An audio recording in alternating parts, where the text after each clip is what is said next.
Hello friends, हमारे YouTube channel success life में आप सबका स्वागत है।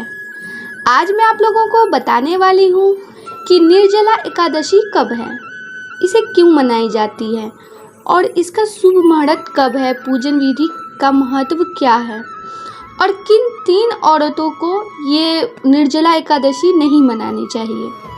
इन सब चीज़ों की जानकारी आज के इस वीडियो में देंगे, तो वीडियो को अंत तक जरूर देखें। दोस्तों, इस बार निर्जला एकादशी का व्रत 31 मई को रखा जाएगा। एकादशी के दिन भगवान विष्णु की उपासना की जाती है। निर्जला एकादशी ज्येष्ठ मास के शुक्ल पक्ष की एकादशी को मनाई जाती है। इसे भीमसेनी एकादशी भी कहते हैं। निर्जला एकादशी में पानी की एक बूंद भी ग्रहण नहीं किया जाता है। दोस्तों, साल भर में 24 एकादशी आती है। इसमें सबसे महत्वपूर्ण निर्जला एकादशी मानी जाती है। इसे भीमसेन एकादशी भी कहते हैं। निर्जला एकादशी सबसे पवित्र एकादशी मानी जाती है। इस बार निर्जला एकादशी 31 मई 2023 बुधवार को मनाई जाएगी। ज्येष्ठ मास के शुक्ल पक्ष की एकादशी को निर्जला एकादशी कहते हैं। निर्जला एकादशी में पानी की एक बूंद भी ग्रहण नहीं की जाती है। इस व्रत में सूर्योदय से द्वादशी के सूर्योदय तक जल भी न पीने का विधान होने के कारण इसे निर्जला एकादशी कहते हैं। इस दिन निर्जला रहकर भगवान विष्णु की आराधना का विधान है। इस व्रत में दीर्घायु और मोक्ष की प्राप्ति होती है।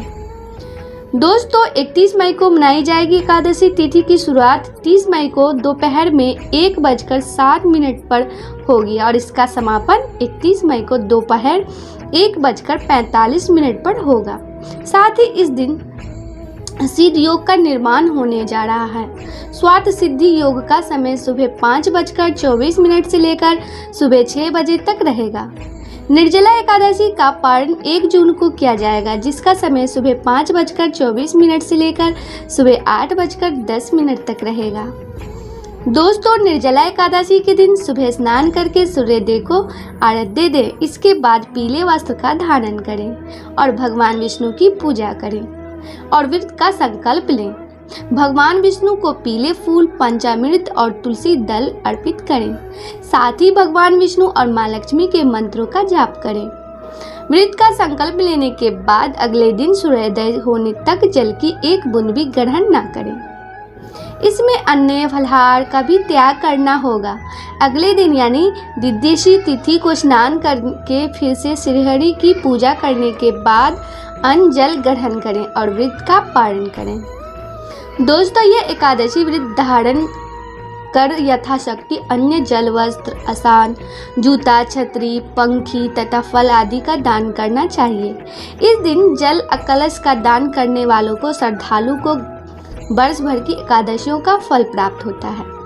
इस एकादशी का व्रत करने से अन्य एकादशियों पर अन्न खाने का दोष छूट जाता है तथा संपूर्ण एकादशियों के पुण्य का लाभ भी मिलता है। श्रद्धालु पूर्वक जो इस पवित्र एकादशी का व्रत करता है वो समस्त पापों से मुक्त हो जाता है। दोस्तों, निर्जला एकादशी पर क्या करें और क्या न करें। निर्जला एकादशी के दिन चावल नहीं बनाने चाहिए। एकादशी तिथि के दिन तुलसी के पत्ते नहीं तोड़ने चाहिए। यदि पत्ते बेहद आवश्यक है तो आप 1 दिन पहले ही पत्तों को तोड़कर रख सकते हैं। इसके अलावा निर्जला एकादशी के दिन शारीरिक संबंध बनाने से बचें। इस दिन घर में प्याज, लहसुन, मांस, मदिरा का सेवन ना करें। साथ ही किसी से लड़ाई झगड़ा ना करें, किसी का बुरा ना सोचें, किसी का आहित ना करें और ना ही क्रोध करें। बहुत ही प्यार से खुश रहें। दोस्तों, निर्जला एकादशी की कथा है। जैसे कि महाभारत काल के समय एक बार पांडुपुत्र की भीम ने महर्षि वेद व्यास जी से पूछा, हे परम आदरणीय मुनव्वर, मेरे परिवार के सभी लोग एकादशी व्रत करते हैं। वह मुझे भी व्रत करने के लिए कहते हैं, लेकिन मैं भूखा नहीं रह सकता। अतः आप मुझे कृपा करके बताएं कि बिना उपवास की एकादशी का फल कैसे प्राप्त किया जा सकता है। दोस्तों, भीम के अनुरोध पर वेद व्यास जी ने कहा, पुत्र, तुम निर्जला एकादशी का व्रत करो। इसे निर्जला एकादशी कहते हैं। इस दिन अन्न और जल दोनों का त्याग करना पड़ता है। जो भी मनुष्य एकादशी तिथि के सूर्योदय से द्वादशी तिथि के सूर्योदय तक बिना पानी पिए रहता है और सच्ची श्रद्धा से निर्जला व्रत का पालन करता है, उसे साल में जितनी एकादशी आती है उन सब एकादशी का फल इस एक एकादशी व्रत करने से मिल जाता है।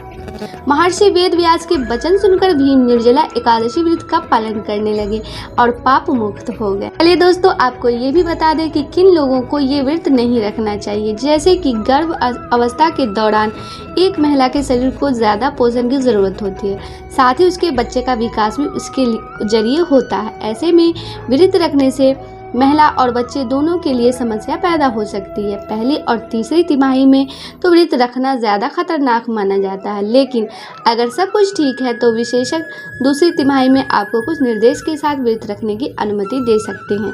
ऐसे में डॉक्टर के निर्देशों का कड़ाई से पालन करें। रीति के चक्कर में खुद के या बच्चे के लिए जोखिम स्थिति ना पैदा करें। दोस्तों, कुछ लोगों का ब्लड प्रेशर असंतुलित होता है, जो कभी बढ़ जाता है तो कभी घट जाता है। ऐसे लोगों को भी ये निर्जला व्रत ना रखने की हिदायत दी जाती है। लंबे समय तक भूखे रहने से ऐसी महिलाओं के ब्लड प्रेशर के स्तर में उतार चढ़ाव की स्थिति पैदा हो सकती है, क्योंकि इनका बीपी खान पान और दवाइयों के भरोसे नियंत्रित रहता है। इसलिए कोशिश करें कि व्रत ना रहें, और अगर रखना ही है तो खाती पीती रहें और डॉक्टर के निर्देशन का पालन करें। दोस्तों, हिंदू धर्म में एकादशी का विशेष महत्व होता है। यह दिन भगवान विष्णु जी को समर्पित होता है। पूरे साल में 24 एकादशी पड़ती है। इन सभी का अपना एक महत्व होता है, जिनमें से एक है निर्जला एकादशी, और ये बेहद खास है। ऐसा माना जाता है कि इस दिन व्रत रखने से सभी तीर्थ स्थान पर स्नान करने के बराबर पुण्य मिलता है। निर्जला एकादशी की सबसे कठिन माना जाता है। इस दिन भक्तजनों भगवान विष्णु की पूजा आराधना करने के साथ दान पुण्य भी करते हैं। इन एकादशी को सबसे कठिन इसलिए माना जाता है क्योंकि इन दिन बिना पानी पिए व्रत रखा जाता है। आरती करने के बाद भगवान से अपनी मनोकामना कहें और मन में पूजन के दौरान हुई किसी भी प्रकार की गलती की क्षमा मांगे। शाम को पुण्य भगवान विष्णु की पूजा और आरती करें और रात को दीप दान करें। रात में भगवान के लिए भजन कीर्तन करें और जमीन पर विश्राम करें। अगले दिन सुबह उठकर स्नान आदि करें, तत्पश्चात ब्राह्मणों को भोजन कराएं और अपनी श्रद्धानुसार उन्हें भेंट अर्पित करें। इसके बाद निर्जला व्रत का पालन करें। दोस्तों, निर्जला एकादशी का भोग कैसे लगाएं? जैसे कि भगवान विष्णु को पीला रंग अति प्रिय है, इसलिए आप इस दिन उनको पीले रंग की मिठाई का भोग लगा सकते हैं। साथ ही उनको तुलसी अर्पित करना ना भूलें। आप उनको भोग में दूध की बर्फी, नारियल की बर्फी का भोग लगा सकते हैं। बस ध्यान रखें कि उनमें आपको पीला रंग मिलाना है ताकि उसका रंग पीला हो जाए। आप उनको मूंग दाल की बर्फी का भोग भी लगा सकते हैं। यहाँ